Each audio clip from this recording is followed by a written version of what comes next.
What if your watch could text you out of the wilderness, without your phone and without cell service? Stick around, because in this video we're breaking down the biggest Apple Watch Ultra 3 upgrades and why this is the first Ultra that truly feels like a generational leap. I'll walk you through 5 huge upgrades people are buzzing about: a slightly bigger screen, satellite texting, proper 5G for wearables, new health sensors, yes, blood pressure, and a new S-series chip. And I'll tell you what matters and what's probably just hype.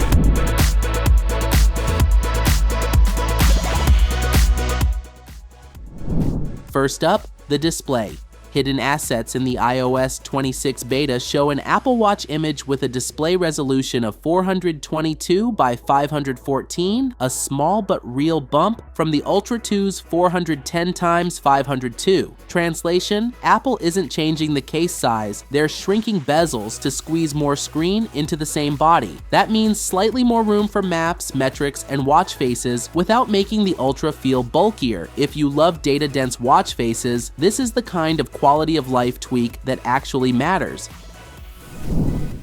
Now for the headline feature everyone's talking about: satellite texting and better cellular. Bloomberg's reporting and later summaries suggest the Ultra 3 could finally gain satellite messaging, letting you send short texts when you're off-grid. Massive for hikers and adventurers. On top of that, Apple reportedly plans to add 5G RedCap support via a MediaTek modem to bring faster, more efficient cellular to the wrist, think LTE level power with a 5G backbone. In plain English, fewer missed SOS options and less waiting on tiny LTE pipes. This is the real move that shifts the Ultra from premium watch to real field tool.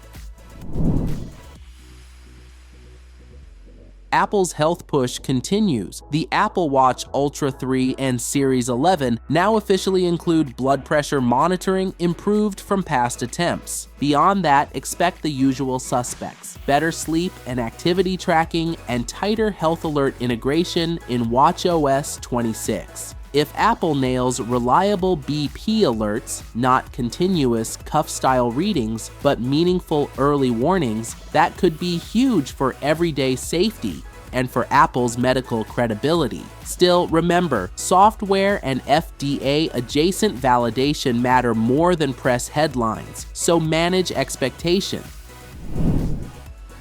Under the hood, the Ultra 3 is tipped to use an S-series refresh, S11, which looks to be evolutionary rather than revolutionary. Smaller, more efficient tweaks rather than dramatic compute leaps. So expect smoother UI and modest efficiency gains, not a quantum leap in speed. Battery? Apple's efficiency improvements mean better battery life on the Ultra 3, achieved through smarter chips and software, not a bigger battery. For adventure seekers used to multi-day Garmin stamina, that'll be the main disappointment. Great connectivity, and sensors are pointless if the watch dies mid-trek. So, is the Ultra 3 worth waiting for? If satellite texting and 5G RedCap arrive alongside reliable blood pressure alerts, Apple just made the Ultra far more compelling for outdoorsy users and anyone who wants a truly phone-independent safety tool. Price is expected to stay around the $799 mark, meaning this could be the most capable Apple Watch yet, assuming the battery trade-offs don't bite. What do you want most in the Ultra 3? Longer battery, better sensors, or the satellite trick? Drop your thoughts in the comments. Hit like if you enjoyed the breakdown and subscribe so you don't miss my follow-up after Apple's September 9th event.